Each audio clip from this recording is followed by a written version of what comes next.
अस्सलाम वालेकुम dear students, I am Mohammad Asim Sultan, lecture in botany, government post graduate college Attock. Dear students, last time हमने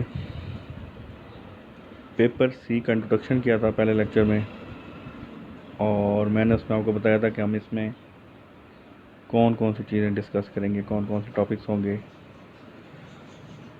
तो last time हमने start किया था कार्बोहाइड्रेट्स, और कार्बोहाइड्रेट्स का जनरल इंट्रोडक्शन हमने पढ़ा था। उम्मीद है आपने वो लेक्चर सुना होगा और उसको अच्छे तरीके से पढ़ा होगा। उसका फीडबैक भी मैं आपसे साथ साथ लेता रहता हूँ और आज भी लूँगा। आज जो हमारा टॉपिक है वो है क्लासिफिकेशन ऑफ कार्बोहाइड्रेट्स। कार्बोहाइड्रेट्स को किस तरह से क्लासिफाई किया जाता है, ये हम डिटेल में पढ़ेंगे आज।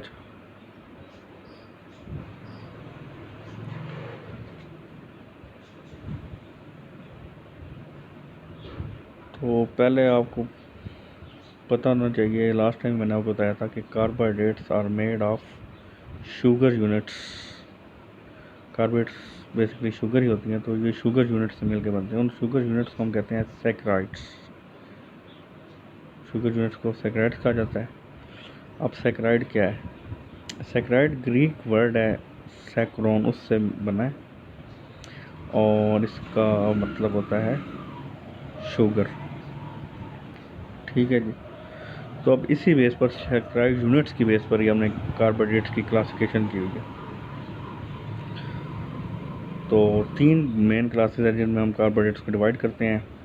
फर्स्ट जो है वो मोनोसैकराइड्स है, फिर ओलिगोसैकराइड्स और आखिर में पॉलीसैकराइड्स। अच्छा, अब ये जो मोनोसैकराइड्स हैं इनमें एक शुगर यूनिट होगा, जैसे आपको नाम से पता लग रहा है मोनोसैकराइड्स, तो 1 शुगर यूनिट। ओलिगो में 2 to 10 हो सकते हैं शुगर यूनिट्स, जबकि पोली में मोर देन 10 से लेकर थाउजेंड्स तक हो सकते हैं। ठीक है। तो आज के जो हमारा लेक्चर, इसमें हम मोनोसैकराइड्स को डिटेल में देखेंगे कि मोनोसैकराइड्स क्या होते हैं, इनकी एग्जांपल्स क्या हैं, ठीक है, और इनकी प्रॉपर्टीज़ वगैरह क्या है। तो मोनोसैकराइड का अगर डिफाइन करना चाहें तो हम कह सकते हैं कि carbohydrate with single sugar unit. एक शुगर यूनिट इस कार्बोहाइड्रेट में, वो क्या है? वो मोनोसैकराइड है।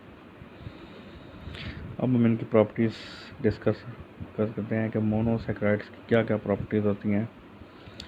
तो ये आपके लिए मैंने बड़ी सिंप्लीफाई कर दिया पॉइंट्स की फॉर्म में।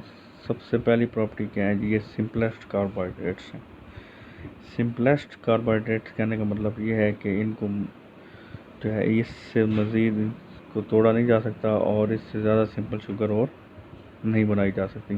ये इसी बात की वेरिफिकेशन दूसरे पॉइंट में हम कर रहे हैं कि can not be hydrolysed into simple sugars, क्योंकि ये पहले सबसे सिंपलेस्ट कार्बोहाइड्रेट है, इसलिए इनको मज़ीद कार्बोहाइड्रेट्स में तोड़ा नहीं जा सकता, मज़ीद सिंपल नहीं किया जा सकता।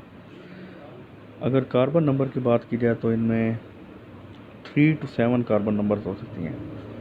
तो इस पॉइंट से आपको ये बात पता चली कि जो आपके मोनोसैकराइड्स हैं ये कम से कम 3 कार्बन होना ज़रूरी है, और 7 तक जा सकता है इनका नंबर कार्बन का मोनोसैकराइड्स के अंदर। टेस्ट की बात की जाए तो ये स्वीट होते हैं टेस्ट के अंदर। सबसे स्वीटेस्ट कार्बोहाइड्रेट्स अगर बात की जाए तो वो मोनोसैकराइड्स होंगे, और वाटर में भी ये ईजिली सॉल्युबल होते हैं।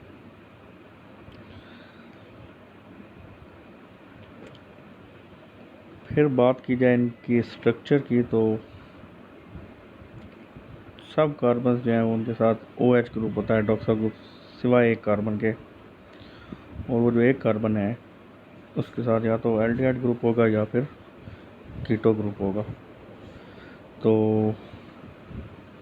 अगर उसके साथ एल्डिहाइड ग्रुप होगा तो उस शुगर को हम कहेंगे एल्डोज शुगर या एल्डो शुगर, और अगर उस कार्बन के साथ कीटो ग्रुप होगा तो उसको हम कीटो शुगर या कीटो शुगर कहेंगे। नॉर्मली ये जो होता है स्ट्रेट चेन की फॉर्म में होते हैं, लेकिन जब ये सोल्यूशन की फॉर्म में होते हैं ना कार्बोहाइड्रेट मोनोसैकराइड्स, तो फिर ये रिंग सोल्यूशन बनाते हैं। और कार्बोहाइड्रेट्स क्योंकि मेन सोर्स ऑफ एनर्जी है, इसलिए जब इनको तोड़ा जाता है रेस्पिरेशन के प्रोसेस में तो उससे एनर्जी रिलीज होती है। फॉर एग्जांपल अब ये ग्लूकोज की एग्जांपल मैंने दिया, अगर ग्लूकोज को हम तोड़ेंगे तो इससे एनर्जी रिलीज होगी। और आखिर में कहने कि act as building block for larger molecules, क्योंकि सबसे सिंपलेस्ट कार्बोहाइड्रेट मोनोसैकेराइड्स हैं, तो जब इनको तोड़ा जाएगा इनसे मिलके फिर जो है कंबाइन करके बहुत से मोनोसैकेराइड मिलके आगे ओलिगो और फिर पॉलीसैकेराइड्स बनाएंगे। ठीक है जी, तो ये इनकी प्रॉपर्टीज़ थी। अब हम इनकी कॉमन टाइप्स देख लेते हैं। 4 कॉमन टाइप्स इनकी यहाँ पर डिस्कस करेंगे हम। ट्राइओसिस 3 कार्बन वाले मोनोसैकेराइड हैं, टेट्रोसिस 4 कार्बन वाले हैं, पेंटोसिस 5 कार्बन वाले हैं और एक्सोसिस 6 कार्बन वाले मोनोसैकेराइड्स हैं। तो ये आपको इनके नाम से पता चलता होगा, ट्राइओसिस, टेट्रोसिस, पेंटोसिस और एक्सोसिस। हम इनको वन बाय वन अब डिस्कस करेंगे। सबसे पहले जो हम ट्राइओसिस को यहाँ पर हमने डिस्कस किया। ट्राइओसिस वैसे मैं आपको बता देता हूँ, ट्राइओसिस ग्लिसरल्डिहाइड जो है वो एक ट्राइओज है। इसी तरह डाईऑक्सी एसीटोन जो है वो भी एक ट्राइओज है। तो ग्लिसरल्डिहाइड जो है वो एल्डोज शुगर है, डाईऑक्सी एसीटोन जो है वो कीटोज शुगर। तो ग्लिसरल्डिहाइड की एग्जांपल आप कर लें ट्राइओसिस में, ग्लिसरल्डिहाइड। टेट्रोसिस यहाँ पे मैंने आपको बताया है। टेट्रोसिस इतने ज़्यादा कॉमन नहीं होते, ये रेयर होते हैं नेचर में, कुछ बैक्टीरिया में पाए जाते हैं। और इसकी एग्जांपल अगर देखी जाए तो 2 एग्जांपल मैंने यहाँ पे आपको दे दिए हैं, एल्डो शुगर की और एक है कीटो शुगर की। ये एर्थ्रोज का स्ट्रक्चर भी दिखाया हुआ है और थीरोज का स्ट्रक्चर भी दिखाया हुआ है। थ्रोज और थीरोज दोनों ही एल्डो शुगर हैं और टेट्रोसिस हैं, वाइल जो एरिथ्रोलोज है ये एक कीटो शुगर। तो ये 3 एग्जांपल्स आपने कर लेनी है, इनके स्ट्रक्चर ड्रा भी आपने करने हैं और प्रैक्टिस करनी है इनको। ठीक है, नेक्स्ट जो हम मोनोसैकेराइड डिस्कस करेंगे वो है पेंटोसिस। बहुत इंपॉर्टेंट मोनोसैकेराइड्स हैं पेंटोसिस। इनके 2 बहुत बेस्ट एग्जांपल्स हम दे सकते हैं आपको, राइबोस और डीऑक्सीराइबोस। राइबोस और डीऑक्सीराइबोस दोनों 5 कार्बन शुगर हैं, दोनों में फ्यूरानोज रिंग होता है, फ्यूरानोज रिंग होगा। हम राइबोस की अगर बात की जाए तो वो एल्डोज शुगर है और आरएनए में पाई जाती है, जबकि जो डीऑक्सीराइबोस है वो भी एल्डोज शुगर है, लेकिन उसमें कार्बन नंबर 2 पे एक ऑक्सीजन कम होती है, इसलिए उसको डीऑक्सीराइबोस कहते हैं और ये डीएनए में पाई जाती है। इस स्लाइड में मैं आपको इनका रिंग स्ट्रक्चर दिखा दिया, राइबोस का स्ट्रक्चर भी आप देख रहे होंगे और डीऑक्सीराइबोस का स्ट्रक्चर भी देख रहे होंगे। तो हम ऑक्सीजन के राइट साइड से नंबरिंग करते हैं, तो आप देखें, अगर आप डीऑक्सीराइबोस को देखें तो उसमें जो सेकंड कार्बन है कॉर्नर पे, उसमें नीचे की तरफ देखें तो आप सिर्फ एच लिखा हुआ है, साथ ओ एच नहीं है, जबकि राइबोस में दोनों तरफ हाइड्रोक्सिल ग्रुप है, कार्बन 2 पे भी और कार्बन 3 पे भी।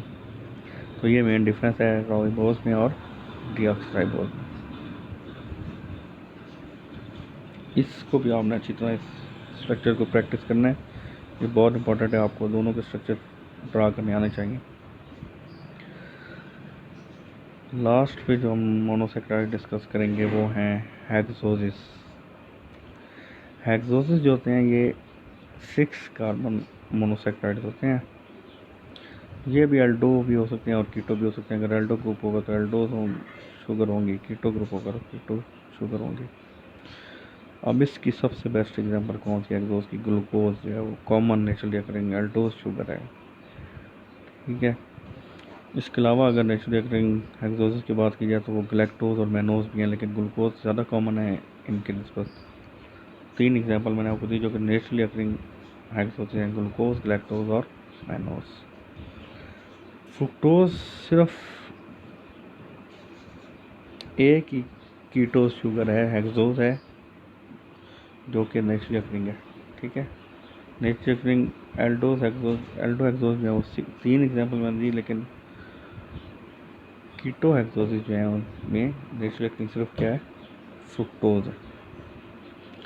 अच्छा, हेक्सोसिस भी स्ट्रेट चेन होते हैं नॉर्मली, ठीक है, लेकिन जब इनको सोल्यूशन की फॉर्म में किया जाता है, सोल्यूशन की फॉर्म में फिर ये रिंग स्ट्रक्चर बना देते हैं, रिंग की फॉर्म में पाए जाएंगे।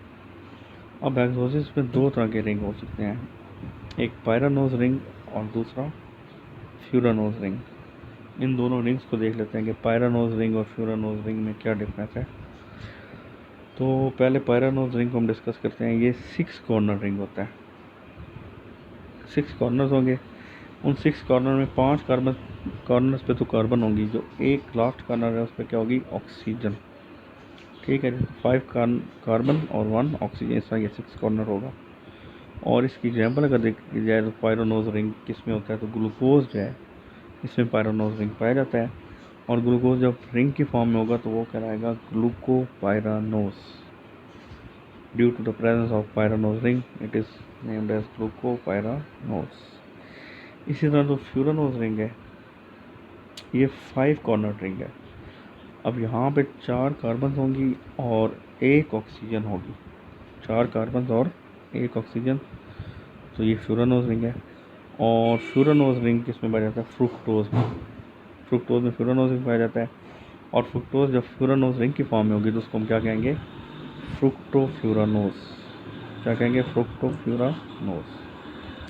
यहाँ पे मैंने आपको एक एग्जांपल दिया है ग्लूकोज की, आपको ग्लूकोज का स्ट्रेट चेन नज़र स्ट्रक्चर दिखाया गया है। उसके बाद फिर ये था बगैर सोल्यूशन, यानी कि सोल्यूशन की फॉर्म में नहीं, क्योंकि जब इसको सोल्यूशन में डालते हैं तो ग्लूकोज फिर ग्लूकोपायरानोज की फॉर्म में आ जाता है। तो ये आपको स्ट्रेट चेन में दिखाया गया है और उसको फिर कन्वर्ट किया गया है ग्लूकोपायरानोज में रिंग फॉर्म में। तो आपको ग्लूकोज की ये दोनों स्ट्रक्चर आने चाहिए, स्ट्रेट चेन भी और रिंग स्ट्रक्चर भी। इनको भी आप अच्छे तरीके से प्रैक्टिस कर लें। आखिर में आज हम डिस्कस करेंगे वो है ग्लूकोज की प्रॉपर्टीज़, क्योंकि ग्लूकोज मोस्ट इम्पॉर्टेंट मोनोसेक्राइड भी है, मोस्ट इम्पॉर्टेंट एक्सोज भी है। तो पहली प्रॉपर्टीज़ की क्या है, वही कि मोस्ट इम्पॉर्टेंट मोनोसेक्राइड है, ये क्यों है, ये बातें हम डिस्कस करेंगे। अच्छा, ग्लूकोज के अगर स्ट्रक्चर की बात की जाए तो ये 2 फॉर्म में होता है, अल्फ़ा ग्लूकोज और बीटा ग्लूकोज। अच्छा, अब अल्फ़ा और बीटा ग्लूकोज में क्या डिफरेंस है। अगर ग्लूकोज का स्ट्रक्चर देखा जाए तो जो कार्बन 1 है रिंग की फॉर्म में अगर देख लें हम, तो कार्बन 1 जो है अगर तो उसमें hydroxyl group above the plane है तो फिर वो अल्फ़ा होगा, लेकिन अगर उसमें carbon hydroxyl group below the plane है, नीचे की तरफ होगा, तो फिर वो क्या होगा, बीटा ग्लूकोज होगा। तो ये थोड़ा स्ट्रक्चरली इसका बता दिया। चीज़ सोर्स ऑफ एनर्जी है ग्लूकोज, आपको पता है फोटोसिंथेसिस में ग्लूकोज बनता है और ये चीज़ सोर्स एनर्जी है तमाम ऑर्गेनिजम्स के लिए। ग्लूकोज प्रोड्यूस कब होता है, लास्ट टाइम हमने डिस्कस किया था कि ग्रीन प्लांट्स ड्यूरिंग फोटोसिंथेसिस जो है वो ग्लूकोज को प्रोड्यूस करते हैं। कार्बन डाइऑक्साइड एयर से लेते हैं, वाटर को रूट्स के जरिए ज़मीन से लेते हैं, वो दोनों कंबाइन होती हैं। सनलाइट को क्लोरोफिल एब्जॉर्ब करता है फोटो सिस्टम्स के ज़रिए, और उस सनलाइट को यूज़ करते हुए कार्बन डाइऑक्साइड और वाटर कंबाइन किया जाता है और उससे ग्लूकोज प्रोड्यूस होता है। फ्री स्टेट में अगर ग्लूकोज देखा जाए तो ये हमें ग्रेप्स से मिल सकता है, फिग्स जो होता है, अंजीर और डेट्स खजूरें, इनसे हमें मिल सकता है। अगर हमारे ब्लड में बात की जाए तो हमारे ब्लड में 0.08% ग्लूकोज होता है, 0.08%। अच्छा, ग्लूकोज की एक और प्रॉपर्टी क्या है कि ये क्योंकि मोनोसेक्राइड है इसलिए ये मिल के आकर डाईसेक्राइड और पॉलीसेक्राइड बनाता है।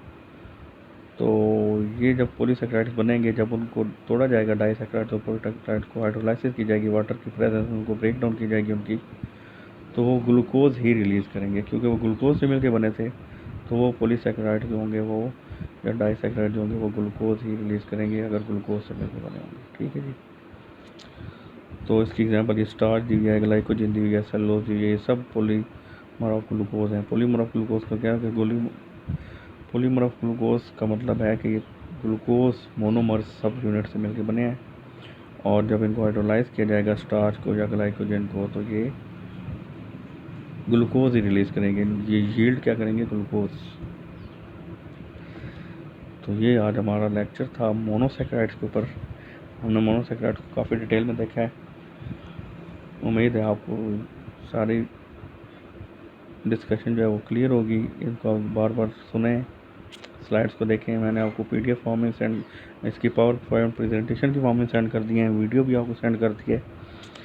बार बार आप इसको देखें और समझें, और जो आपको कन्फ्यूजन होती है वो आप उसे व्हाट्सएप ग्रुप में डिस्कस कर सकते हैं। ठीक है जी। नेक्स्ट टाइम हम डाइसेक्राइड डिस्कस करेंगे, तो और साथ साथ मैं आपसे इसका फीडबैक भी लूँगा और असेसमेंट भी आपकी चल जाएगी। ठीक है जी। तो टिल नेक्स्ट लेक्चर, अल्लाह हाफ़िज़।